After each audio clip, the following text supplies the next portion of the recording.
USA! We have an action-packed hour for you 6 p.m. drivers. Would I rather be feared or loved? Easy, both. I want people to be afraid of how much they love me. Matt Skraby wraps up a full day of live and local sports talk. And that is the whole problem with aliens.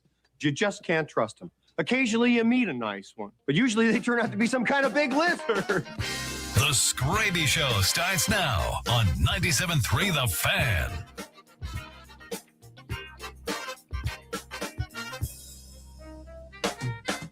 Sorry about that. Hello and welcome into the Skraby Show for February 23rd, 2026.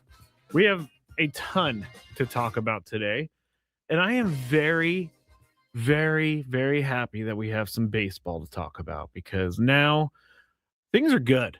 Things are good when baseball is underway. We're just over a month away from opening day.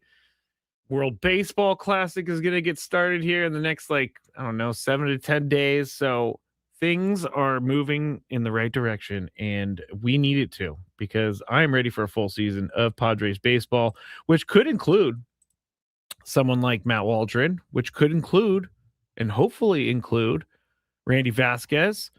You also have Walker Buehler. We're going to talk about that. We're going to talk about what happened over the weekend. We're going to talk about Mason Miller. Matt Waldron, I'm going to get a little bit into because Kevin Acee did a good write-up on him the other day, and he's got a special circumstance to make the team. So we'll talk about that.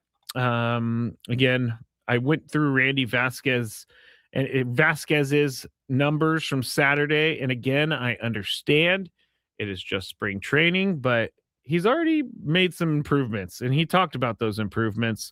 So we'll talk about that, and then at the end of the show, if we get into it, Luis Arraez and his first at bat with the San Francisco Giants. It's very, I think everybody knows what we're going to see out of that. I don't want to make fun of Luis Arraez, but now he's not on the team. I think we can point out some of the things we won't miss seeing, and his at bat was one of the ones that I will not miss seeing. So we'll get into all of that. But this whole thing about the hockey player that I mispronounced his name, Luc Robitaille. Is that what it? Robitaille? I'm getting messages left and right from people telling me I'm a crazy person because I didn't know who Luc Robitaille was. I'm sorry. I know a lot of them out there, but I clearly have never heard of Luc Robitaille. But it's like, what? I didn't know so many people knew who Luc Robitaille was. That is insane. Like, I got text messages from people saying, oh, how could you not know? Well, because I didn't grow up a LA Kings fan. In the early, 2000s, I guess? Anyway, that's been my major gaffe of the day, was not being able to pronounce Luc Robitaille. I think I called him Robitaille. Well, I'm going to have to go back and get that audio because I know the guys are going to want to hear it. Oh, also, can't believe I almost forgot about this. I need to put this link into my doc right now. But Artie Moreno, the owner of the Angels, had some really strange things to say about his fans. And he said that they surveyed fans, and fans told him where winning ranks on their things when it comes to Angels baseball. So we will get to that because again and again and again, Artie Moreno doesn't know what the heck is going on because what he said should anger any fan base because it's just not true. It's just not true. Dave says, know your hockey players. Oh, nice. Ed McKee's husband's from Minnesota. Okay, my husband didn't know who he was, and he's from Minnesota. All right, I'm vindicated. At least the Minnesotan who I'm sure loves hockey didn't know who Robitaille was. Robitaille. Anyway, I'll get over it. But here we go. Padres baseball over the last 4 days. Let's just talk about the weekend because today they made a comeback. They had a comeback win. Put, I think, 6 runs on the board in the 7th or the 8th. So that's all good stuff. But there's been some performances so far that I think people can get a tiny bit or not excited about, but I think people can, take note of what's going on. Jose Miranda, who we talked about on Friday, he is 5 for 7 in his Padres career so far. He has 2 doubles and a homer and 6 RBIs. He drove in 4 on Saturday against the Royals. So that is a eye eye catching type of performance right out the gate. And again, I'm gonna say this many times tonight. I understand it's game 4 of spring training that was played today. So I understand that these guys aren't going to be World Series champions or lead the Padres to a World Series champion, but that's what we do with spring training. Now, when I thought about Jose Miranda getting out of the gate hot, I thought about someone else who last year started strong, and that was Oscar Gonzalez. I remember last year he kind of jumped off the page at us. He was 4 for 6 in his first 2 games of spring training last year with a little bit of power. So when you're thinking about the hot start Jose Miranda has, and you're thinking about things from the past, could be Oscar Gonzalez. Which Oscar Gonzalez, I'm not sure if he's still with the organization, but I really thought there was going to be more there. Anyway, we can't go back into the Oscar Gonzalez dwelling because no one wants that. Fernando singled to right field in both of his at bats on Saturday. Manny Machado walked. Sung Mung Song made his Padres debut. He struck out his first at bat and lined out his second time up. Carlos Rodriguez, he spent most of his season for playing for the Braves AAA team. He doubled. He's 3 for 4 in 2 games this spring. Carlos Rodriguez also turning some heads. Nick Solak, an outfielder who's hit 250 in his career, is 3 for 5 with a walk this spring. And here's where we go with some of the updates with the pitchers that AJ Preller brought in last week. Walker Buehler, and I know this is his first backfield kind of bullpen session or live pitching session. I'm not sure that this is going to be good enough if this is who Walker Buehler is, but Walker Buehler sat between, according to Kevin Acee, 92 and 93 on his fastball, well down from what he used to throw. And he is trying to make the team on a minor league deal, which, is still interesting to me that guy like Herman Marquez got a major league deal, but Walker Buehler got a minor league deal. He faced Manny Machado in his at bats, and I guess according to everything that we saw or heard, Walker Buehler he looked pretty good, but sitting 92, 93, I'm not sure, unless he's completely changed out of the way he pitches and learned that he can't just power it by guys anymore. I'm not sure what he's got. I know he's a good pitcher, but I've seen him the last couple of years. Don't know that it's going to be good enough to make this rotation. So that's just some of the news that we have going on with the Padres. Now, here's where I really put in a ton of thought. And the question is, can Matt Waldron compete for a roster spot? Now, this is an important thing because Matt Waldron's out of options, so he cannot be optioned to the minor leagues without going through waivers. So if he doesn't make the team, then he has to go through waivers. He could make his way back to the team if no one claims him, kind of like Tirso Ornelas did. But there could be a situation where Matt Waldron is no longer a Padre anymore if someone else picks him up and claims him, if they do indeed, have to, if he doesn't make the team. So they're going to have to option him, which they can't. So they have to put him on waivers. But on Saturday, 2 innings, gave up 1 hit, walked 1, struck out 2. And now this is a little bit of a difference from Matt Waldron 2 years ago. He threw 41% knuckleballs while he was pitching really well for the Padres and keeping things together over a 14-game stretch in 2024. He had a 2.76 ERA. And then when he threw the knuckleball 34% or less of the time, he had a higher ERA. So Saturday, he threw 8 knuckleballs of his 24 pitches, which is 33%. And I think that the one thing with Matt Waldron, and we have talked about this before, if he can get his secondary pitches to be good enough to work without like on a day that the knuckleball is not doing its thing, if he can get his secondary pitches to work with, then I think that he has a chance. I do. He says they kind of gave him the advice of, and I know it's really simple advice, but it's true. Just go out there, be yourself. And he said, quote, I can land backdoor sweepers, arguably better than a lot of people can, and I can move the fastball around. So why not use that as a weapon and continue to try and be the best version of myself, end quote. I think Matt Waldron is probably headed for waivers.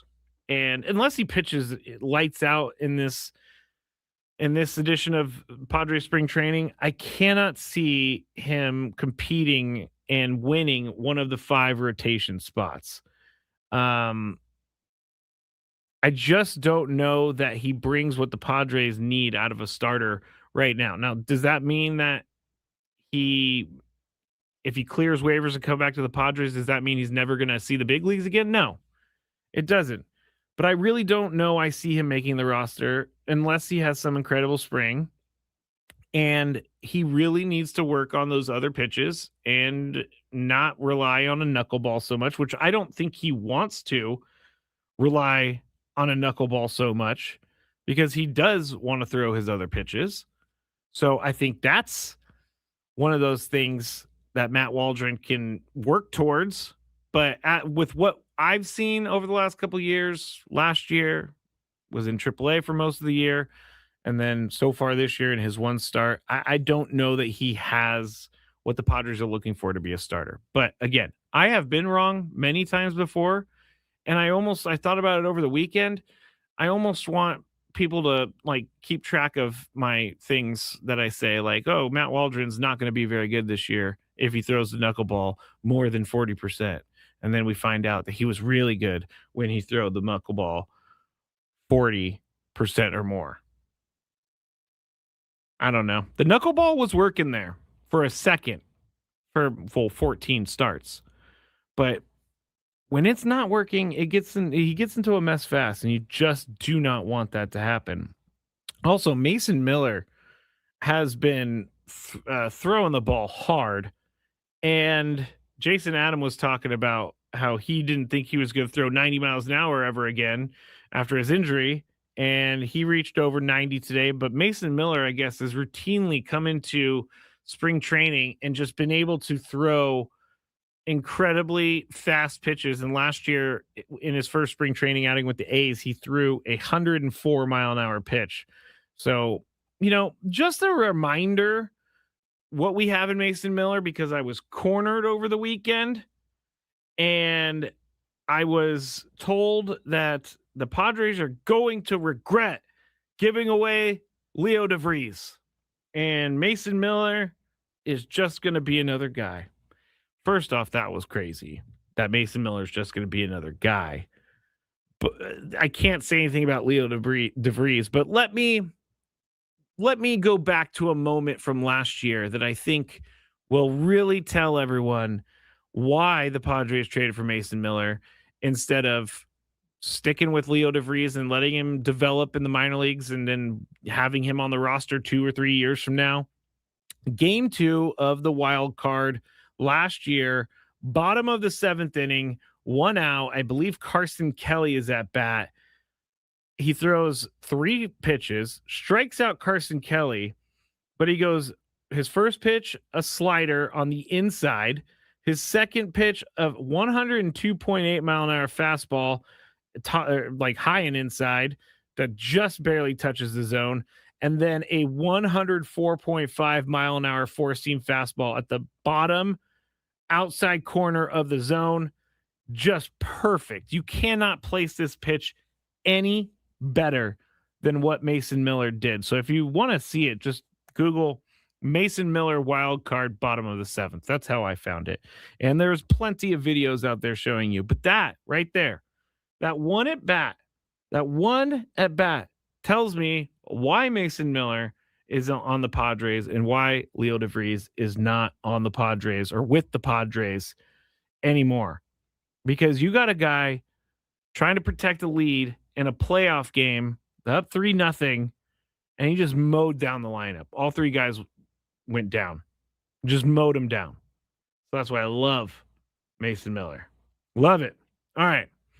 Let's go to break. When we get back, we're going to talk about Randy Vasquez because he threw one of his pitches like 3 miles an hour faster on Saturday than he did all season long last year. So I'll tell you about that. We'll talk about Randy Vasquez, and we'll go from there on the Skraby Show, 97.3 The Fan. Enjoy more ways to save at Ralph's, like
Hearing this music makes me feel two things. I'm back and I need to start talking. And two, I did put a bunch of different beds in the computer so that my YouTube keeps telling me that I'm stealing music, which is a bed, but I'm not actually, because I'm allowed to use those things.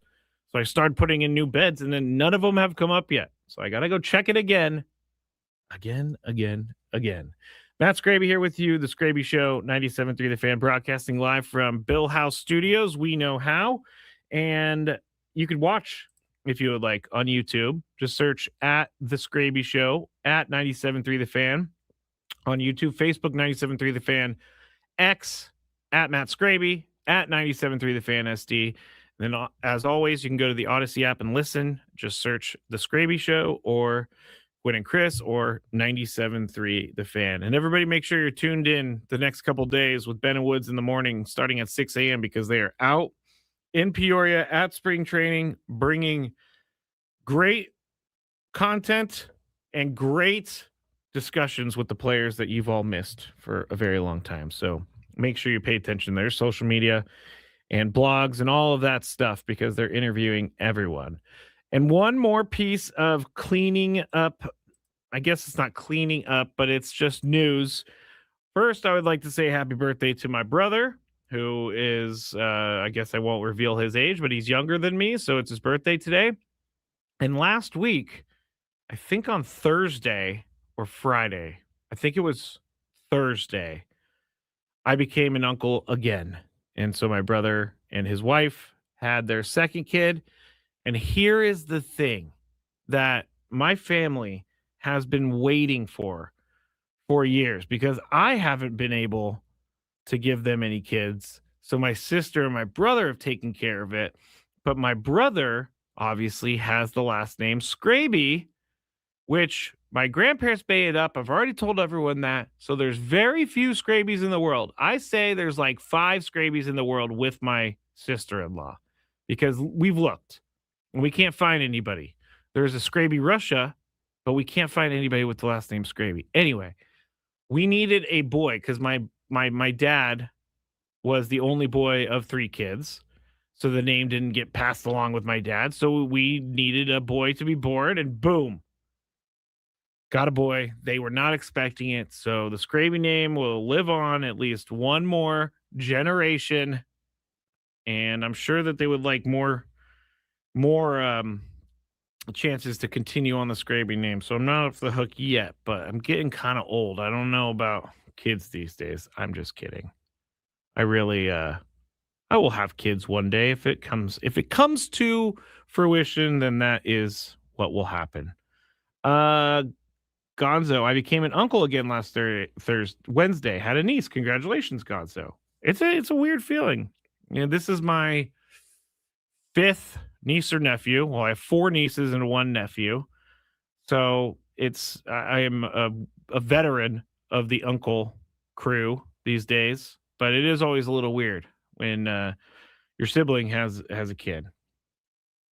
Cole says Skraby's a fake name. Yes, it actually is. When my great grandparents moved here from Lithuania back in the day, like in the 20s or something, 1920s, not the 2020s. They changed their name to sound more American, so that's why it's made up. Anyway, congratulations to my brother and his wife, my sister-in-law, Megan, on everything being great with them and their new kid. All right, Randy Vasquez. I feel like I have been pumping Randy Vasquez up for a long time. I've liked Randy Vasquez ever since he came on the scene for the Padres.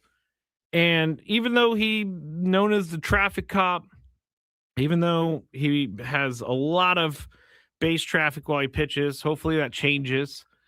He's been able to somehow get it done. And he has taken a step forward each year. So if you look at him when he started with the Padres, or he started with the Yankees in 2023, he only pitched 37 innings, but you could see that he had something there. And in 2024, he pitched 98 innings for the Padres. He went 4-7. And then, so he goes up each year in innings. In 2025, he threw 133 and 2/3 innings. He started 26 games. He went 6-7. But here, that's the thing for me in this last season with Randy Vasquez. He's going to be 27 coming up this year, which is very young still for a pitcher. But in 2025, he had 28 game appearances, but he only had 133 and 2/3 innings, which tells me, and we talked about this last year, Chris and I definitely talked about this last year. We didn't feel like Mike Schilt trusted him much. And we didn't feel like Mike Schilt was willing to keep him in the game even when things were good for him. There were a few times where he came out of the game way too early. And I thought that Mike Schilt possibly overthought the bullpen strategy because Randy Vasquez was, for the most part, getting it done last year. There were certain times when he wasn't, but he pitched some really, really great games. And in September, he pitched extremely well. So I would like to see Craig Stammen, and this is where I think Craig Stammen's going to be good, is he's going to know when a pitcher has something and when they don't. He's a pitcher himself, so he's going to know when Randy Vasquez is able to get the guy out and when Randy Vasquez isn't able to get the guy out. So I like that about him. And one of the things I like about Randy Vasquez, as I've already said, he keeps taking that step forward. And so here's what I was talking about with one of his pitches being 3 miles an hour faster. He threw on Sunday. Yesterday is when he made his debut. I said Saturday before the break, but it was actually yesterday. He threw his four-seam fastball 11 times yesterday for an average of 96.6 miles an hour.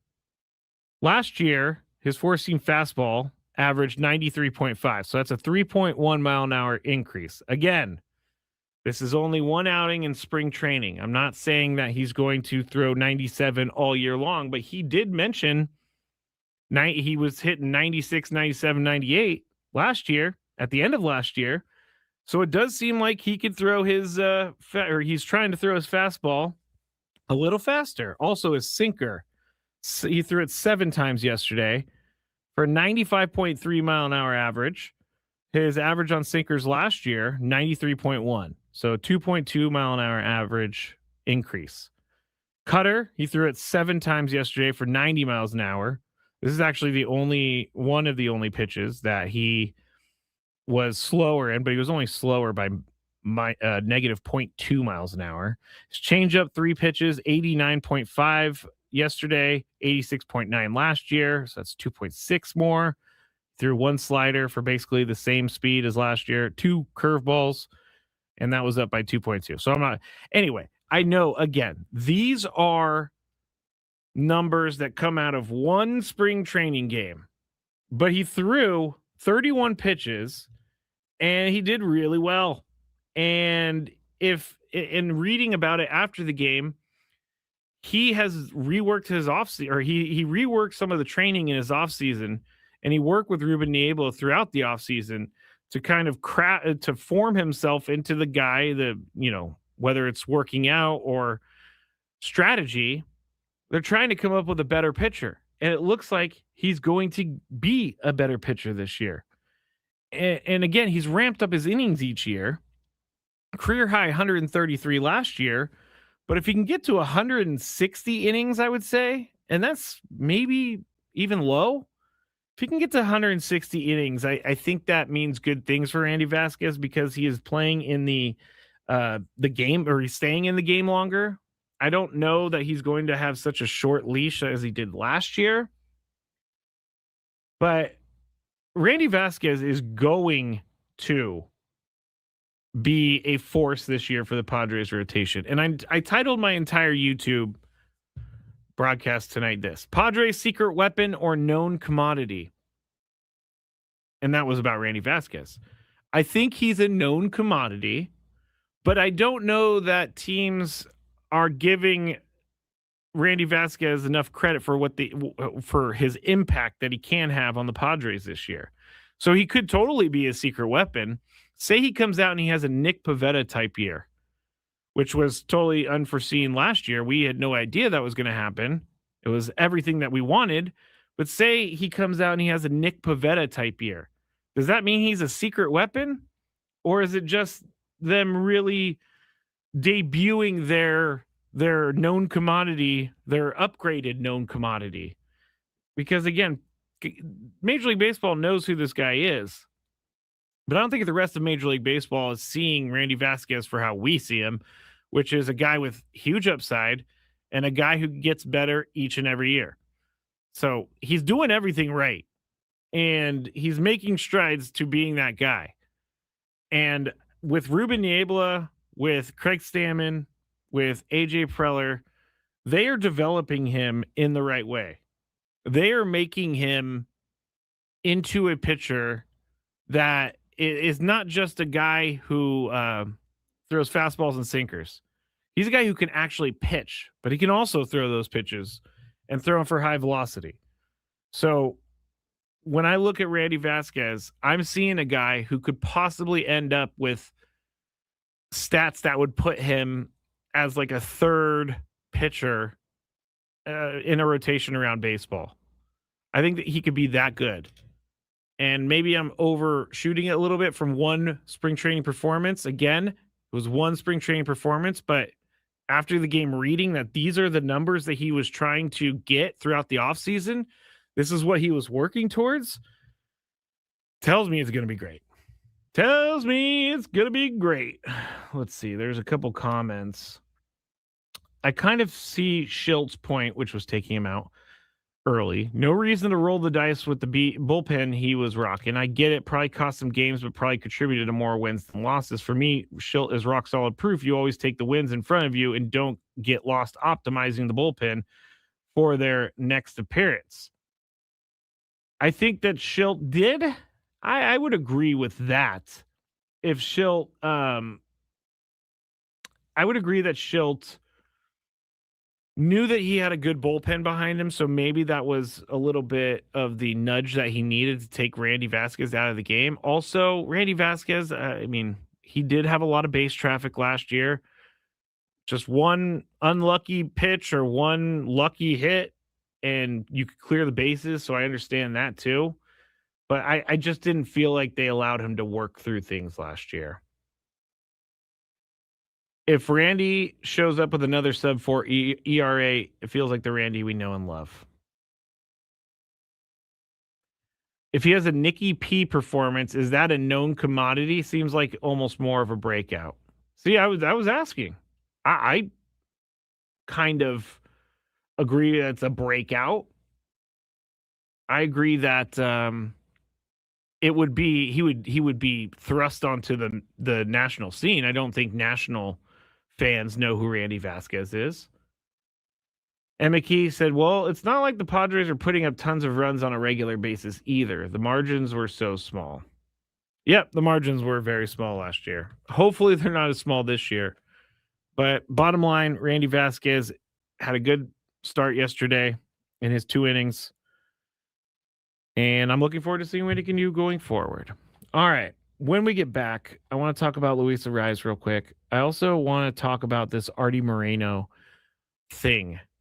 And it's crazy. So stay with me. Daily Gripe at the end as well on 97.3 The Fan.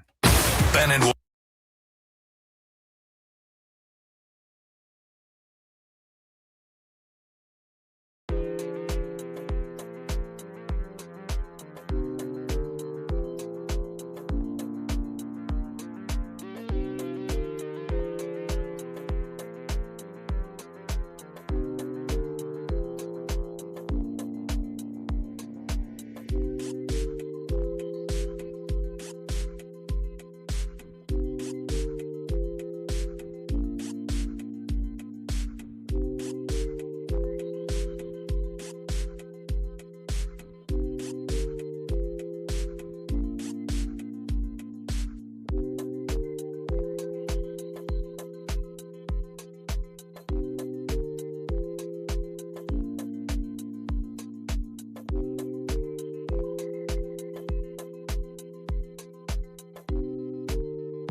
segment of the Skraby Show. Thank you for joining me, Matt Skraby.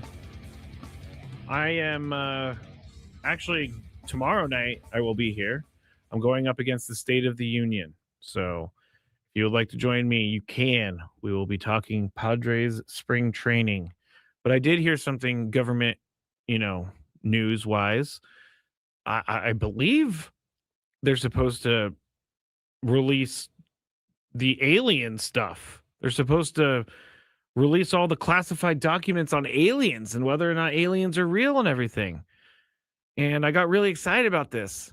I was like, we're finally going to get to know about the aliens. But I then remembered the last few times they've released alien files. I think Biden released some alien files as well. They weren't actually, proof of aliens or anything like that. It was kind of disappointing, to be honest. I was not really I was not. There's a documentary that was on Prime that Chris told me about, and I watched it, and it was all about how aliens are real, but then they never actually proved anything. It was like, hey, we've seen these things in the sky, we have no idea what they are. Well, duh, we've been saying that for ever. We've been saying that forever. That was not proof. But I am someone who likes to look at this stuff. So if indeed there are some crazy things about aliens released here shortly, I'm going to bring it to you. Trevor, we're talking about extraterrestrials, aliens from outer space.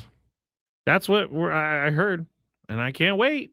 I got to see this, but every time a president does this, more than just one president has done this, it disappoints me. And so does Artie Moreno. Look at that transition.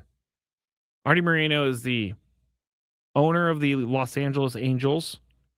And I guess players took notice on Friday because the team's owner came out and said that winning isn't among fans' top priorities. And so Bruce Meyer, the MLBPA director, said, quote, let's just say players took notice of it, and we took notice of it too. Why is that bad? Because if Artie Moreno's not trying to field the team, then he's not going to try to pay his players, and that's bad. But here's what Moreno told reporters on Friday. And I cannot believe he actually said this. This seems like a death nail for any owner, because I cannot believe for 1 second, I cannot believe that Angels fans want what he says they want. Here's what he told reporters, quote, the number one thing fans want is affordability. They want affordability, they want safety, and they want a good experience when they come to the ballpark. Believe it or not, winning is not in their top 5, end quote. So he's saying that Angels fans don't even care about winning. They just want to come to the ballpark and have fun and have it be affordable, have it be safe. All of those things are great. Fun, affordable, safe. I'm all for that. But I'm also for my team winning. I don't know anyone who is a fan of a team and watches games and cheers for the team who says, I'm good on winning. I don't really care. I just like the game. That is not a thing. That is not a thing. Fans want to see their team win. I know an Angels fan, and I texted him and I said, what do you think about this? And he said, this is why we've stunk for so long. And this is why we had Anthony Rendon, which was it was a terrible contract that Artie Moreno gave out. Now, no one really knows what survey he is talking about. He cited surveys they've conducted to provide the information according to the Orange County Register, but really no one even knows where this survey came from. And they don't know who the survey was given to. And they don't know what the specific question was about the survey. Now, when The Athletic tried to ask the Angels about what Moreno said, the Angels declined to comment. when they were asked about it, which is because their owner opened his mouth. He said something stupid. And now the MLBPA and players, what player is going to want to go play for the Angels? What player is going to say, hey, this guy has my best interest in mind? It's not true. Dominic says something that I thought as well, but I could not put myself in that. I could not put myself in that space, which is that Angels fans sound like Rockies fans, because Rockies fans did not pack the ballpark, but they did sell tickets last year. And Rockies fans say they like to go to the Rockies games because they're fun. It's a social atmosphere.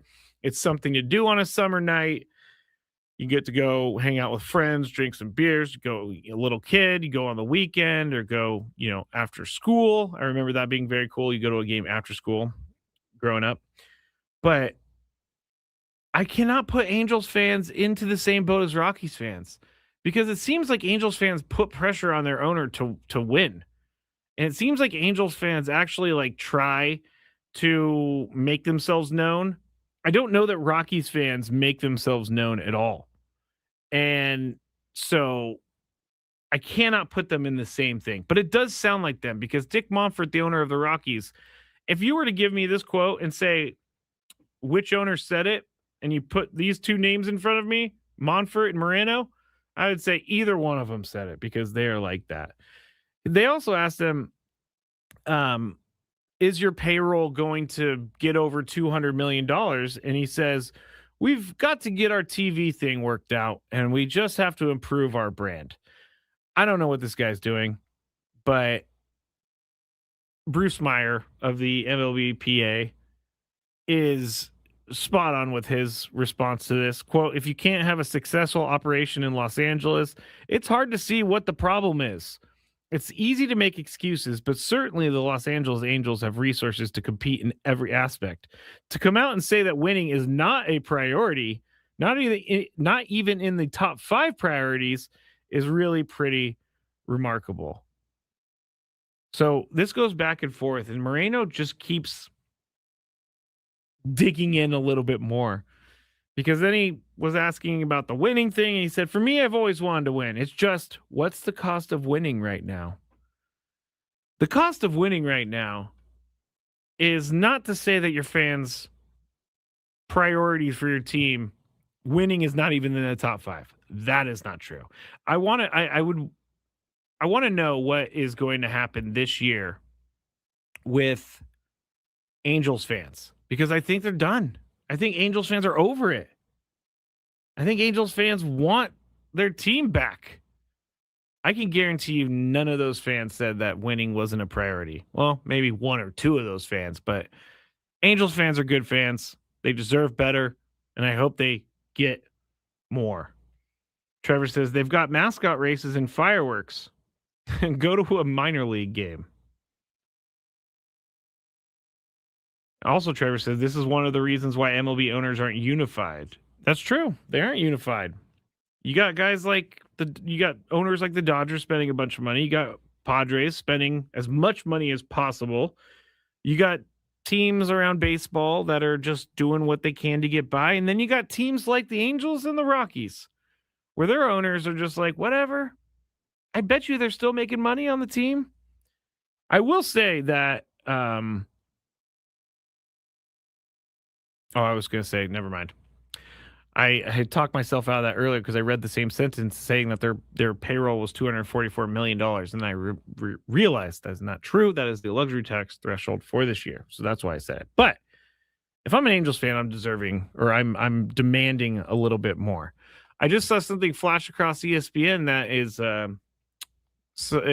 relevant to San Diego people. Philip Rivers' son, Gunnar Rivers, committed to NC State today. I wonder what led him there. That was a fun year for Philip Rivers. Maybe he could push Danny Dimes for a starting job. No, he's never going to do that. All right. Okay, Luis Ariz.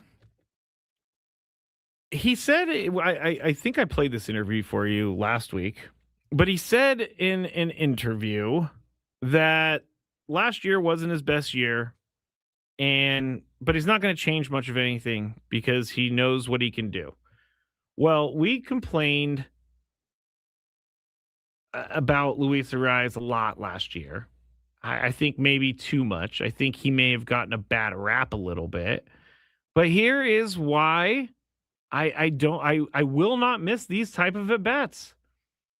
He basically swung at all the pitches outside the zone, but he didn't swing at any of the pitches near the zone, and he ended up just softly grounding out, and he took a statue strike to start the at-bat. Like, I love Luis Ariz. He was fun to watch, but when you say you're coming off of your worst year of your career, which is a 292 batting average, isn't that bad. You got to make some changes. But this at-bat that Luis Ariz had was just 1,000% the at-bat we had seen all year. And I don't know how it's going to go for him this year. I don't know if teams are starting to figure out how to pitch to him. Seems like the way to pitch to him is just throw it outside the zone and he'll swing in it. But it was one of those things where I saw this tweet come by and I was like, really? That is the first at bat of the year? I don't want to make fun of Luis Ariz because, again, he's a good guy. But you got to change some things every once in a while if things aren't working. Here I am telling Luis Ariz to change things when he has 2 batting titles or 3 batting titles. Maybe not. He won't win another batting title if he has that same approach all season long.